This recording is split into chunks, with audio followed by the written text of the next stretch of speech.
Start recording. Okie dokie. We are back, and today we are going to do a little bit of calculus. So, the for the people playing along on YouTube, the homework that I assigned for Daniel was to watch something called, which was it, 3 blue, 1 brown.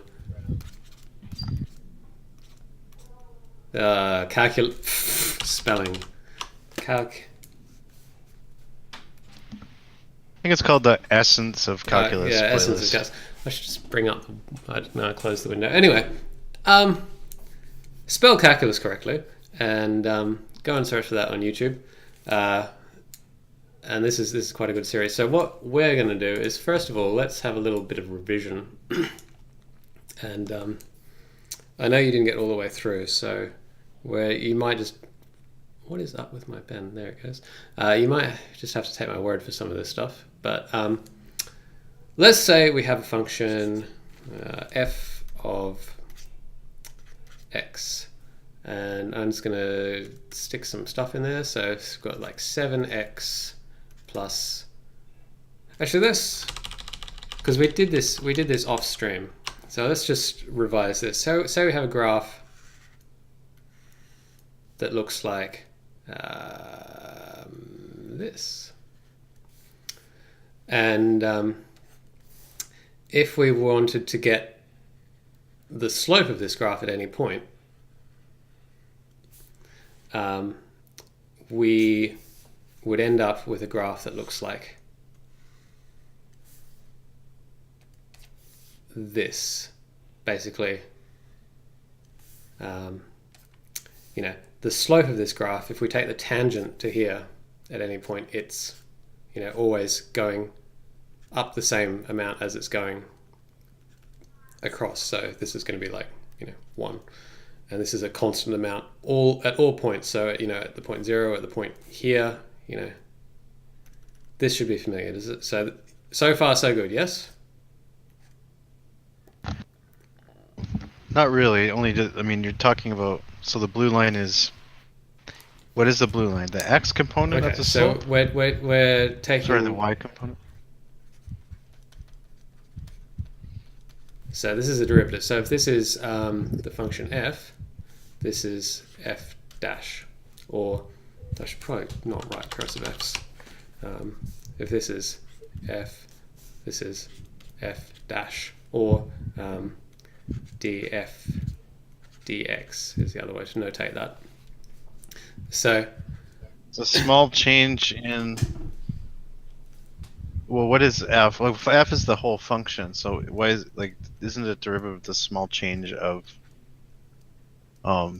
x over the small change in t? And is t the x-axis in this? Yes. So okay. So we could. I just wrote in x, but you know, we could say this is, if this is going to be the t-axis, this could be t, and this could be the t-axis, and then this would be t, and you know, this would be f dash of t. And I'm just trying to get my head around this again. Like, when we're looking at a linear, like you said, like the tangent is the same as the actual thing. But so, and that is what's representing a constant amount of velocity, or, well, it's not velocity, but you might as well be for this. Is basically like the amount of change in the distance at each point is linear. Therefore, the amount of at ft does not increase or decrease. Therefore, it's a straight line. That's like my super tenuous grasp on why that line is straight. Like, so what we'll say is, let's just look at what the graph is doing. So what we're going to do is we're going to take this point here, and we're going to go, oh, let's look at what the value of this graph is. And we've just said it's 1 for the sake of argument. You're bumping your mic a bit. You might want to take it a bit off axis, or possibly breathing into it. Yeah, well, I have a fan going for sanity, okay. So it's probably buffeting my speaker. I'll try to avoid that. Yeah, that's good what you've got right there. Yeah, I have to stand up the whole time. Good um, exercise. at least Um, my legs are cool. um, I'll keep muted until I have to say something silly. all right. It's not too bad at the moment. Okay, so where were we? So we've taken this point here and we've said, just for the sake of graphing it, this is going to be 1. So we're going to look up here at the same point on the t-axis. So, the t of like, I don't know, 2. And we're going to look up here and we're going to look at what the tangent is, what the slope of this graph is doing. And I'll switch back to green so you can actually see this at this point. So at this exact point, we have a tangent. And this is the reason why we write, change in f, change in t. And if we weren't doing, and I think you're familiar with this, is if we were doing it over a huge area like this, we'd write, delta change in f over change in t. That's not a very good t. But if we take it down to a single point, if we take the size of both of these and let them approach 0, we still get the same value. It like approaches a value. And this is going to be the tangent at this point. And the tangent is going to be 1, which tells us it's, that the rise and the run are going to be equal because, if we have this huge, if we take a huge section, we're like, all right,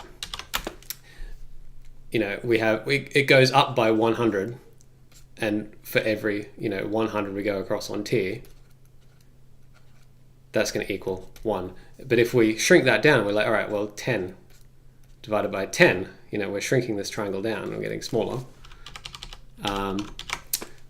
That's going to equal 1. And obviously, then we get 1 divided by 1. If we keep shrinking, it's going to equal 1. And, if it's like 0.000000001 divided by 0.00001 equals 1. So you can see if we shrink this down and down and down, we're going to get this this tangent is this slope is going to equal 1. Right. So that's what that derivative means. Is we've taken this this function and Cheated. Well, we've determined at every point what this tangent's going to be, and for this very simple function, it's just 1 everywhere. So this is a really simple example, but we now know, just sort of looking at it geometrically, that this f dash is the derivative of the function f. So, with me so far? And yes and no. I mean, so if the red line is the derivative of f, the other side, so that blue one is the integral. Other way around. So this one is the derivative. So you've derived that from the integral, right? So if I wanted to go the other way, I would.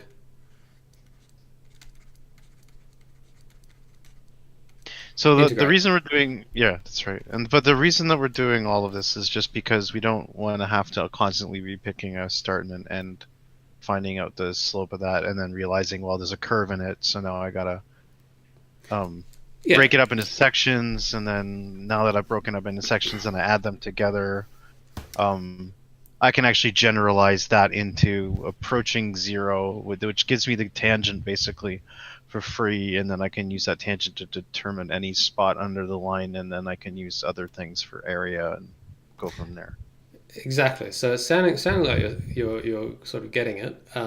So what I'll sort of getting it, yeah. Well, I will further demonstrate this. I'll basically exactly what you said. I'm going to draw it out. So if we now integrate up another step, and I'm just going to, what am I going to do with this?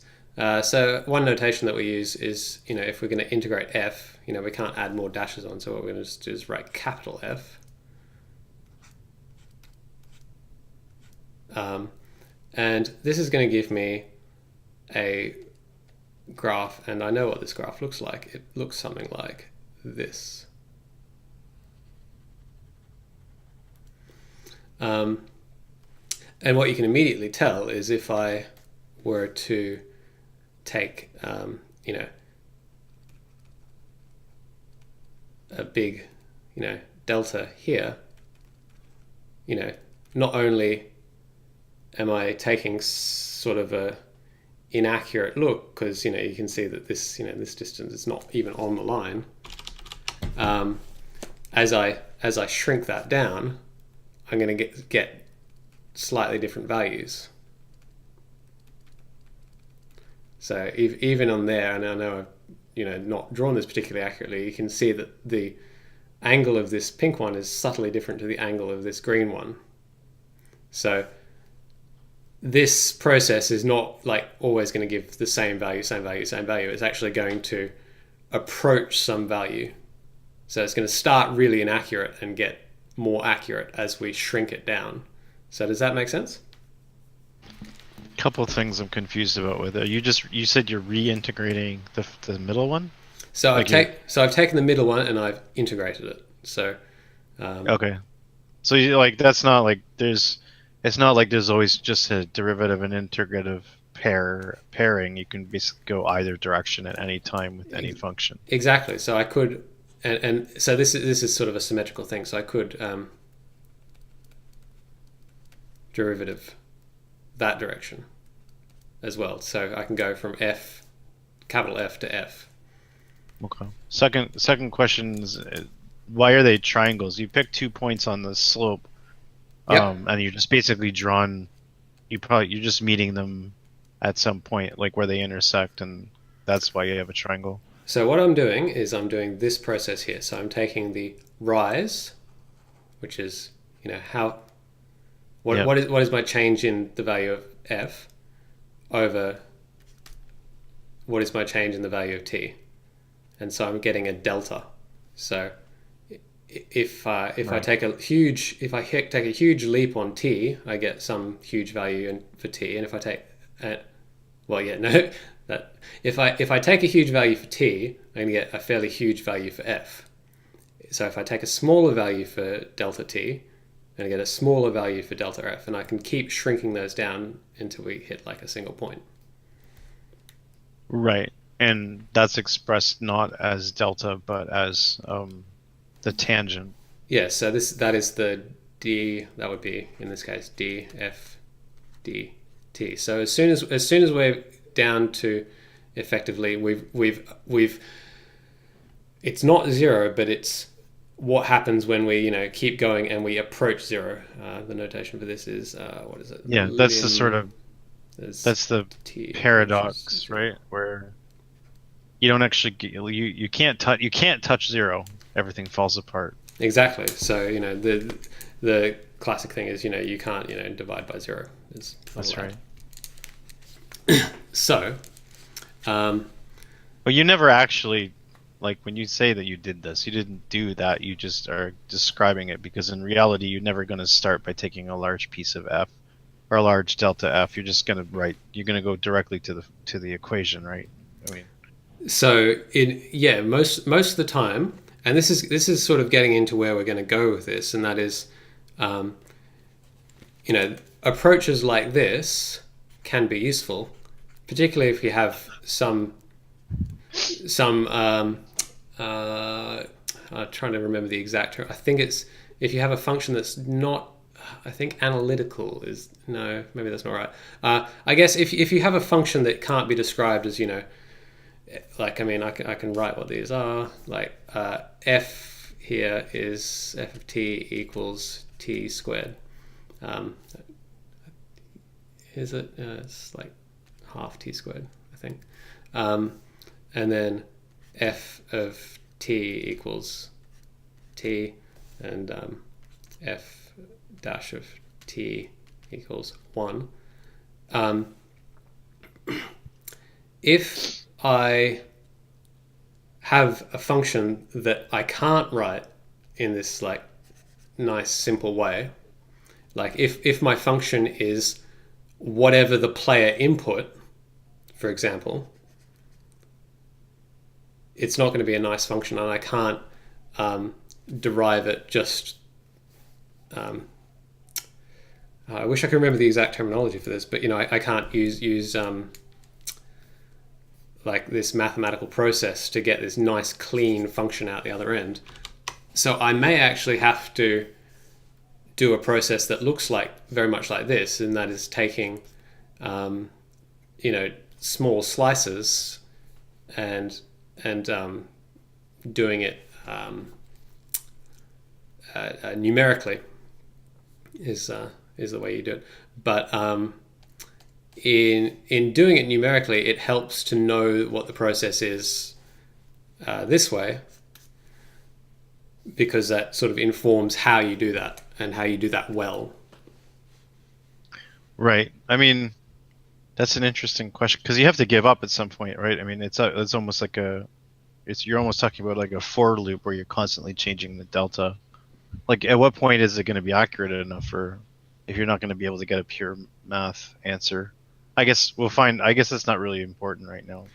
Well, exactly. Like, that's the sort of thing that we do in games. It's like, well, we're running at 60 frames per second. If we're off by a couple of percent, maybe the player's not going to notice. And it depends what it is too. It's like, a couple of percent could be huge, but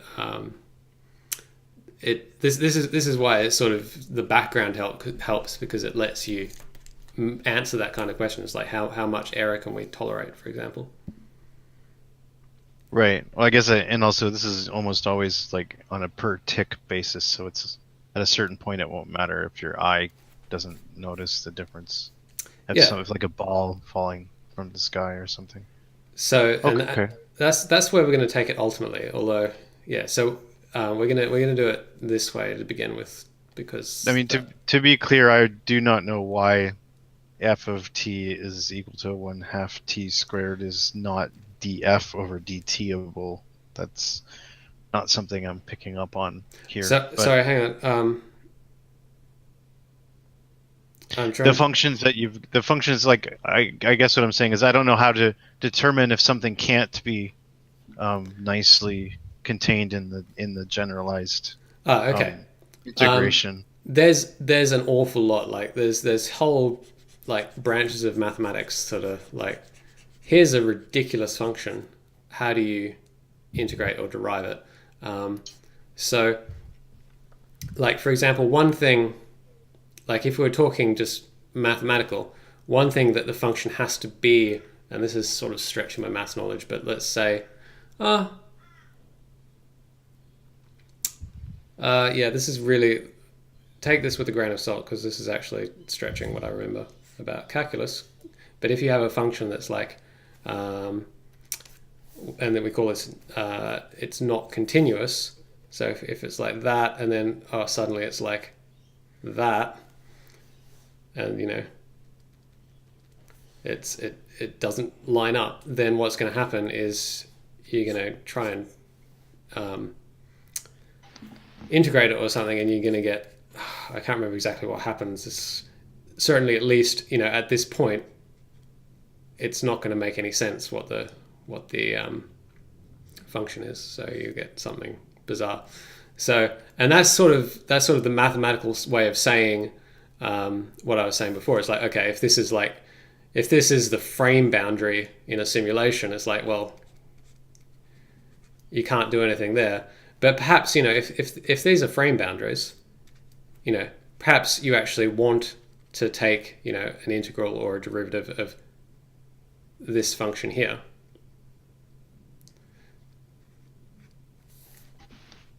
Right. And in fact, when we do this, actually, we will do exactly that. And it's not going to be like this, like it's going to be much simpler than this wacky curve that I've drawn.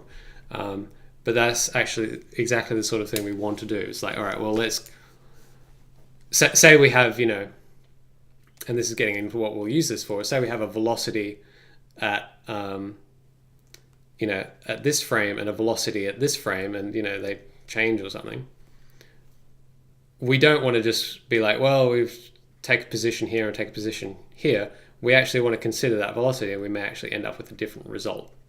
And you hopefully recall what we were talking about, where it's like this area under here is sort of what we get when we get this point here.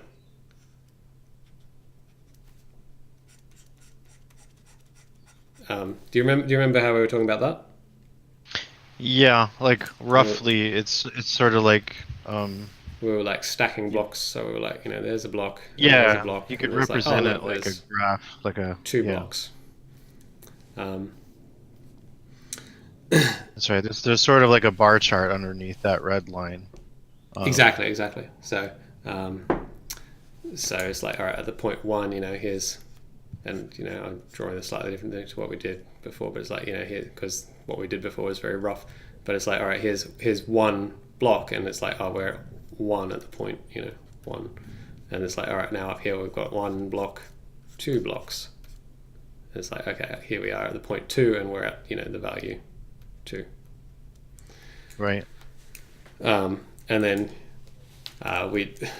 it gets a bit more complicated going up to this level, but you can hopefully see we're down here in the negative side of the thing, and so our curve is going down. So you can see if I look at the tangents here, they're all pointing downwards. So our if we take the delta, or in like this thing,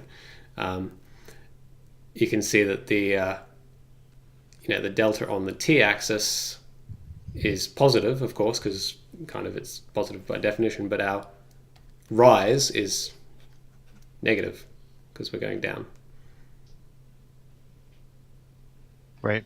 So, and this is hence we have a negative values over in the derivative.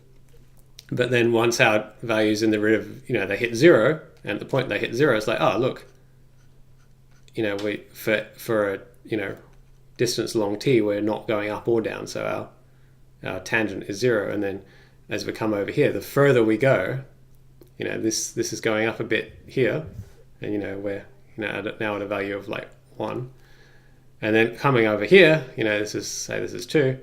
Now we're going up. So for like some distance on t, that's like 1. Our rise is going to be like 2. So we've got 2 over 1 equals 2, and oh look, our derivative is now 2. I still have a hard time wrapping my head around the fact that this is, I can see that this is basically linear and it's at a fixed speed, and yet the third diagram is curved. So, which to me is like, I guess it's like wrongly, I'm looking at it like, well, curved is so there's actually irregular increments happening here to make that curve shape like the parabola. So how did that happen? But it's probably just the way that you might and this is going to require a bit of imagination, because I can't draw it. But imagine if this was animated. So imagine a point here with this like tangent arrow on it. Let's pick a better color. So imagine a point that's traveling down the curve and then back up again. And so you can imagine that the direction that this arrow is pointing, if it follows the tangent, is going to change direction as it moves smoothly along this curve. With me so far? Yeah. So, there it's pointing across, and there it's pointing up, and then there it's pointing up. Right, it's higher. This is like the distance, or the what is being traveled, as opposed to like it's almost like it's very video gamey, because like you said, there's a direction associated now. And that direction is the slope, isn't it? Yes. Or the tangent line that represents the slope. So, and then so what basically happens? So if you imagine that this is at like it's continuous, it's not at individual points. It's just smoothly going along here, and this arrow is smoothly going from down to flat to up to more up, and down here it'll be more down. And Right. so And this is just representing also the negative space is there. It's curved because we have to represent what would happen if the values were negative. But it doesn't actually mean that like we change directions or that anything actually happened. It's still like a constant rate of movement. It's just like if you started further back in space to the point where it was negative, this is just representing how that would correct itself going forward, because eventually it'll become positive, sort of. that's not quite the explanation I'd go with. So I think because I think it's a little simpler than that. Oh, okay. So basically, imagine this arrow, and ignore this graph for now, and just imagine the arrow going down and then up again, and it changes direction. It's like, all right, what if we graphed for every position t as we move smoothly, what direction this arrow is pointing? And then that's how we get the derivative. That's what this graph represents. And so the negative values on this graph are all the positions where it's pointing downwards. And the positive values on this graph are all the positions where it's pointing upwards. And the magnitude on this graph, so the further we go up, the more these arrows start to point upwards, and the more we go down, the more steeply they point downwards. Yeah, okay. Sure. And of course, when we're at zero, it's going flat. straight. So you can imagine if I now draw these arrows onto this graph, it's like, all right, well, this is 0, it's flat, and then this is 1, so it's like that, and this is 2, so it's like that, and this is -1, so it's like that, and then so this is one, I guess, other way. I know I haven't actually drawn down to -2, but it's going to be like that. Right, and that would actually will look like the orange line if you actually put it on the graph, which you are doing on the orange line. And so so if I'm like, all right, and this is where we get into something interesting with integration that I actually wanted a nice segue into, but we've got it. It's all right. Say now we ignore this graph. Say we don't have that graph yet, and we wanted to make that graph. And I have, I've got my function f, and I've got my arrows. So I'm just going to come down here, and we can see the arrows, and we know what they are because I've produced these arrows based entirely on the values on this graph. So I'm going to come down here, and I'm going to be like, right, well, now I want to make the graph f of t. So I want to integrate.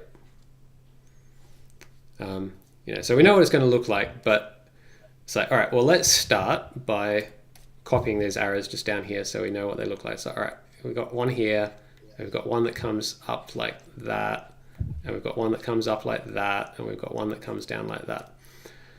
And immediately you should notice that we have a missing piece of information. And that is, where do we start? Make sense?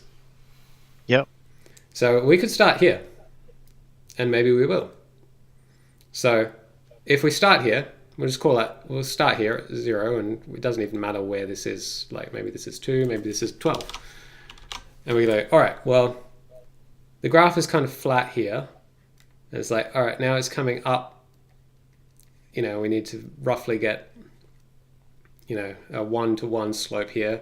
And then it's going to get much steeper here.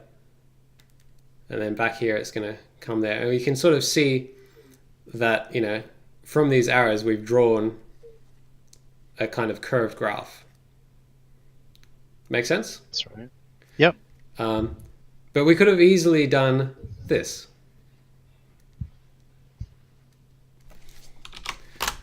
And that would also be a valid graph. Right. for those arrows. So hopefully you're with me so far. Yeah, I understand.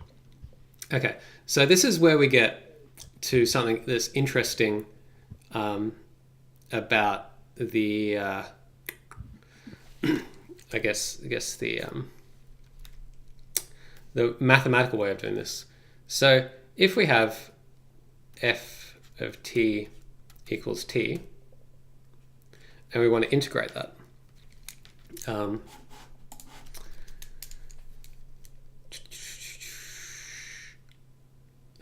on. We want to integrate this. So we want the function f of t is going to equal the integration of f of t dt. So what this represents is like, all right, we want to integrate with respect to t. And this bit here is not really going to matter for a while, but you can imagine if we have like, f of x, y, z, we might want to integrate with respect to different variables in this function, but we only have t, so that's just the notation. What's going to happen is we are going to integrate, and I'm just going to go through. What we end up with is the function f of t, f of t equals half t squared plus some constant.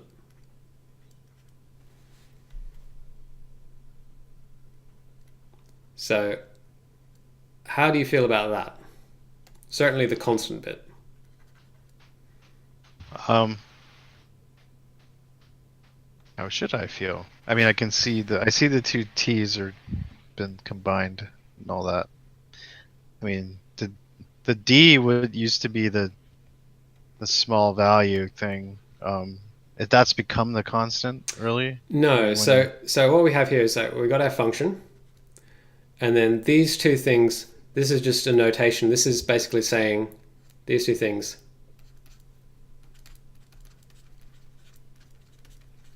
integrate. Right. Yeah. Okay. So with then respect to. Okay. T. I see the t squared. I don't really get why we're doing half of that, but that's So probably... I'll explain that one shortly, but for the time being, I just want to make sure we're clear on the c. No. Okay, so the c represents the fact that we can slide this up and down. Oh. Okay. So you can imagine if we have just a simple line graph, for example. Are you familiar with this? Would be like the formula for just a generalized line is y equals mx plus c. Are you familiar with this? Used to be. Okay, so, and in this case, the m, we're multiplying the x by something. So if we're going, from 0 to 1, this is exactly what we've been doing. It's like, all right, this is a slope. So it's like, if we go 1 on the x-axis, we would like to go, maybe this is like 1, I don't know, that's like a half. So if it's like half x. And then the c, let's just go up and down. So it's like, well, at 0, x is going to equal 0, so this whole term is going to cancel out, and all we're left with is c. So that's going to be this distance. So maybe that's like 2. So plus 2. And then you can see here, with 2 plus, if this is 1, you got half of that. So we're going up another half. So this is like 2.5. Make sense?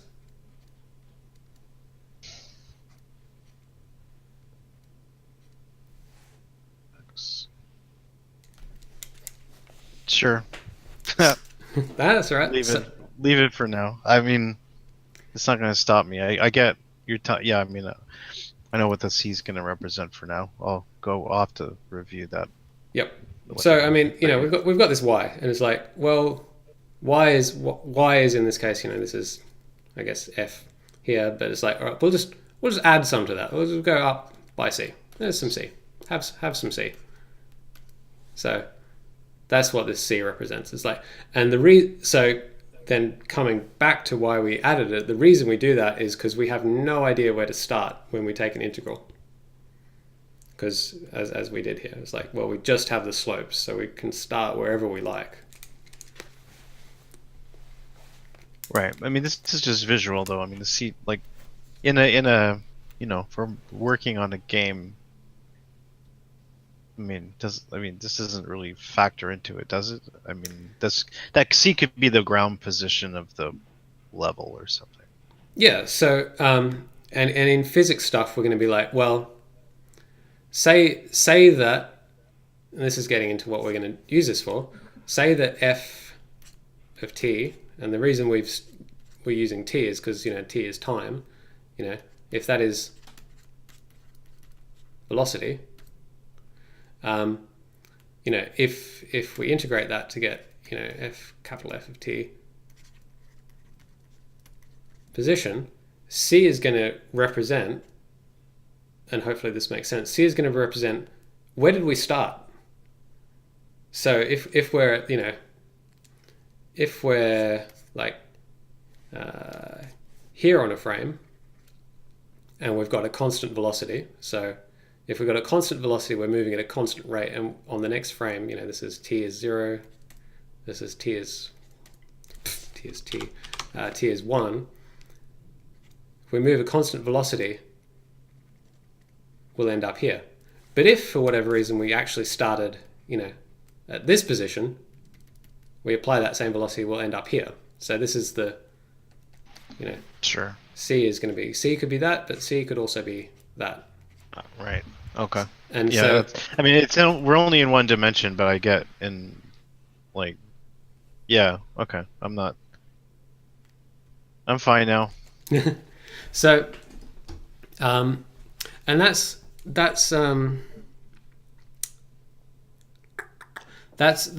where the C will come in when we actually apply this to real use cases. It's like, where did you start?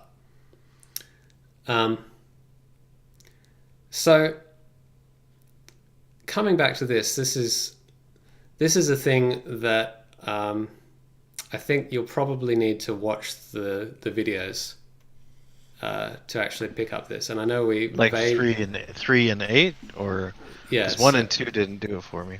Yeah, 3 and 8 should hopefully go into this in more detail, and if need be, I can also go into it. I know we did touch on this when we talked about this off stream, and that is like the process that we go through to go from 1 to t to half t squared, and then back from half t squared to t, and so on. And the thing that we looked at was I can't remember. I know we came up with a good explanation, but it was like if we have a square, and I wish I could remember how this went, because this was a great explanation. We had the delta t there, and then we had the black area is just the t for that position. So it's like, how much did we change on t? And so you can imagine that this blue area would shrink. Shrink down to like 0. Like it would approach, the limit of 0.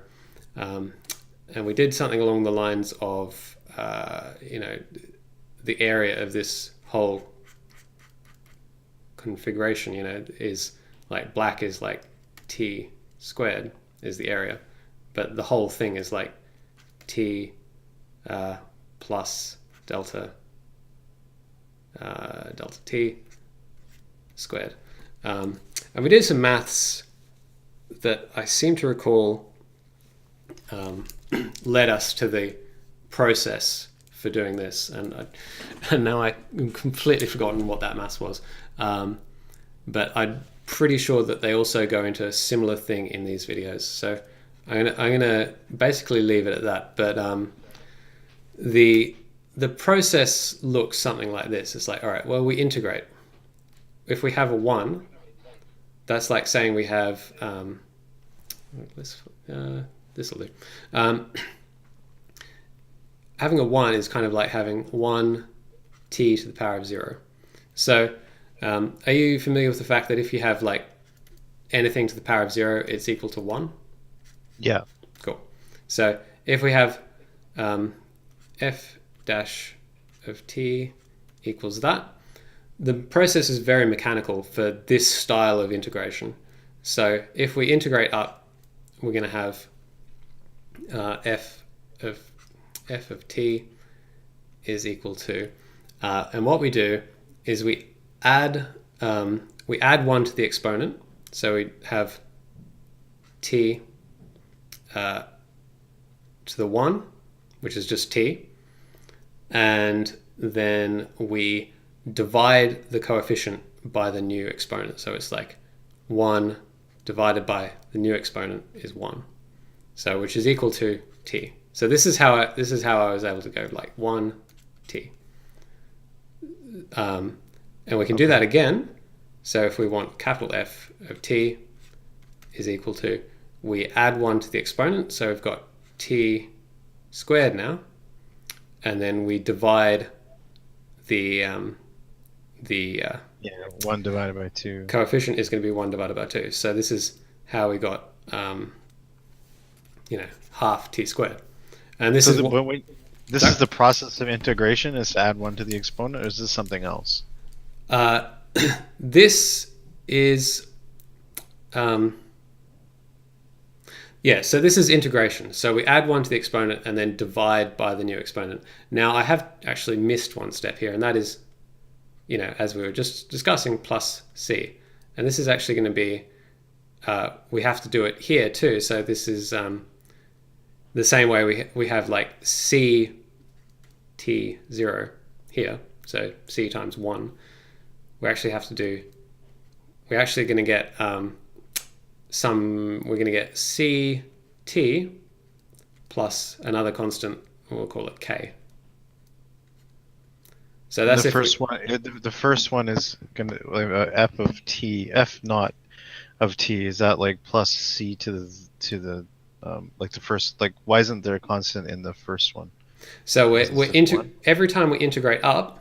Oh right, we have to add the constant because of this process. Yeah. So I've kind of over here I've elided that constant, and like I've basically just said, all right, well, we're just assuming for certainly the sake of this graph and this graph, we're just going to assume that constant is 0, because we can. Like if we want to graph this thing, it's like, well, we're just going to call it 0 because we can pick our starting point. But now if we go the other way, let's derive these just real quick, because this is like this process certainly, and it gets way more complicated, but we don't actually have to do that pretty much ever. Like as I was saying, if we have to do a complex one of these, we just ask like Wolfram Alpha or something to do the maths for us. But these ones are simple, and it helps to be able to do these simple ones. So it's like t that's good plus c t plus k. It's like, all right, now we're going to do the opposite thing. We're going to derive. So we're going to get lowercase f t, and this is going to be like, okay, we have to take the opposite process. So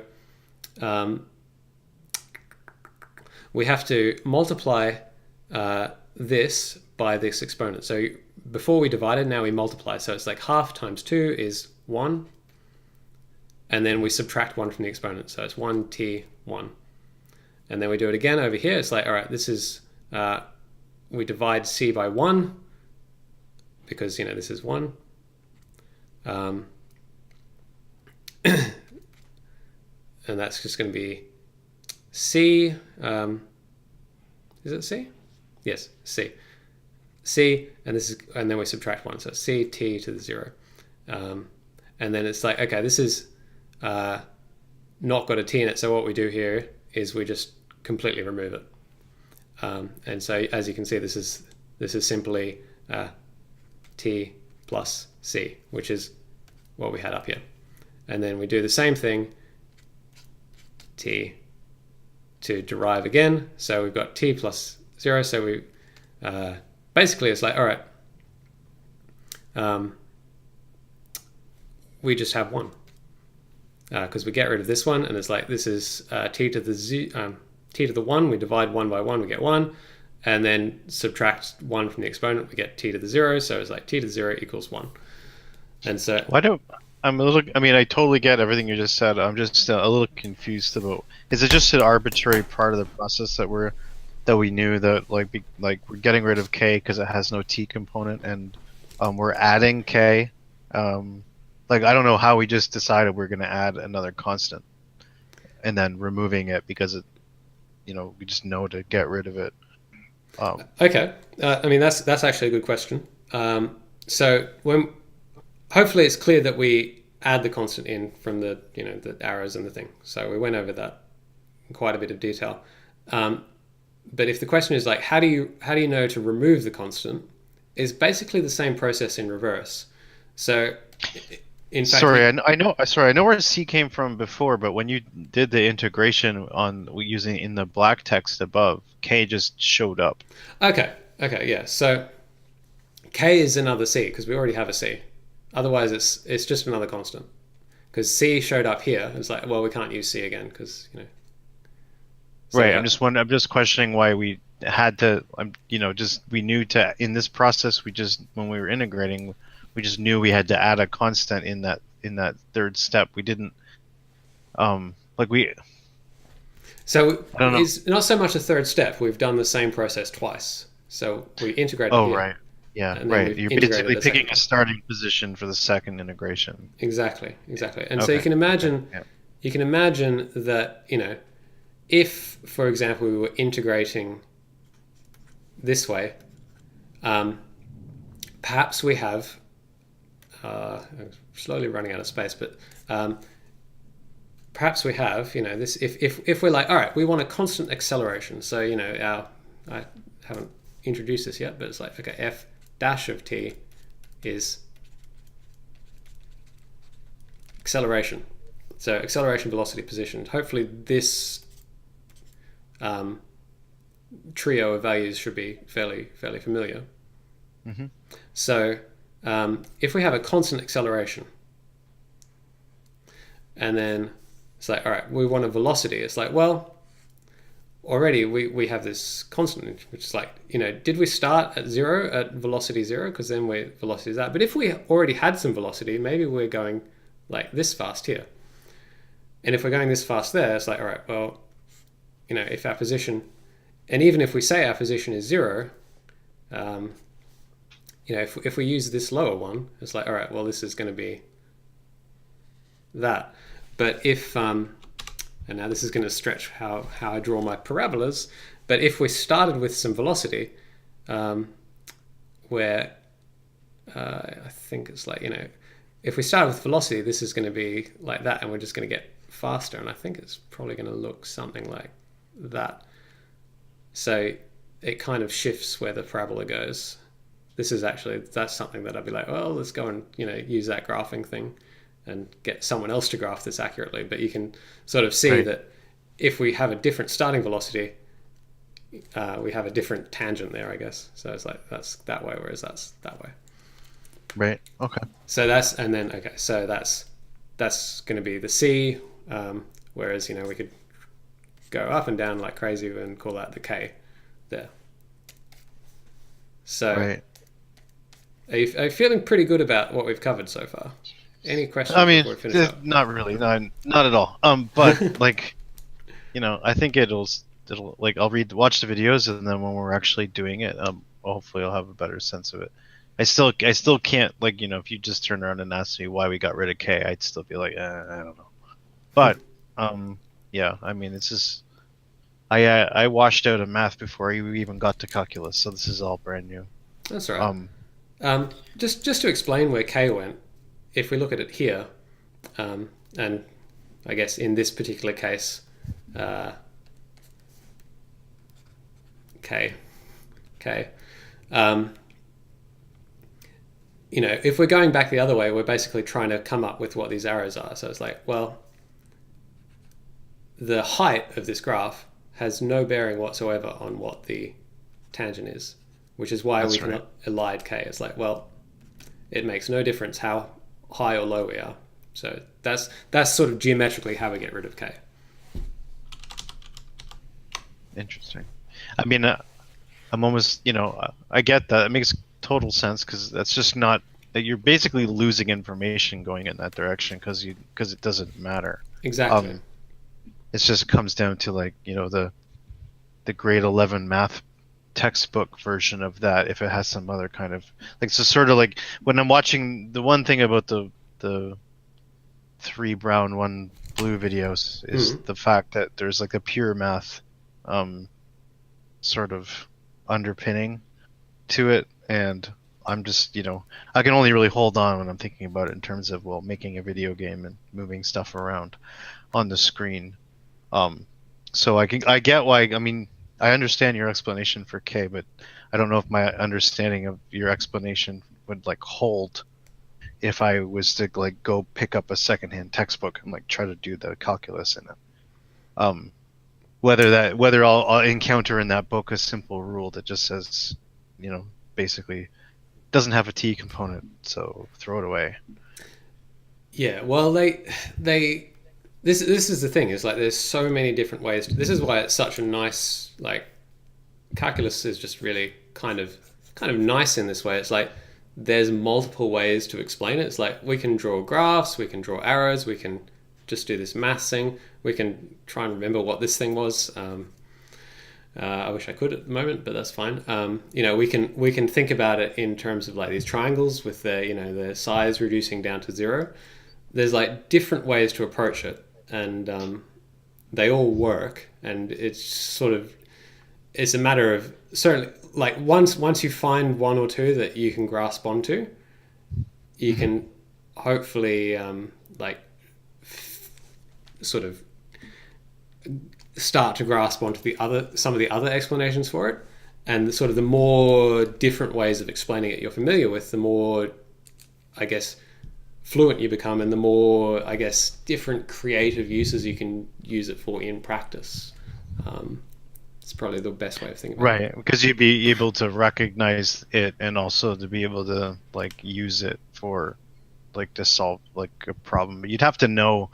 That's like you've said many times, like most of the fight is just to know what you can use to solve a problem when presented with that problem. So the more explanations, the more often you're going to trip on something you're like, oh, I can use calculus to solve this. Yes, exactly.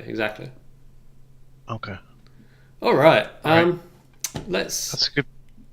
Yeah, I think good place to stop. I'll try to get those videos watched for the next go. Excellent. All right. So thanks for watching, everyone. And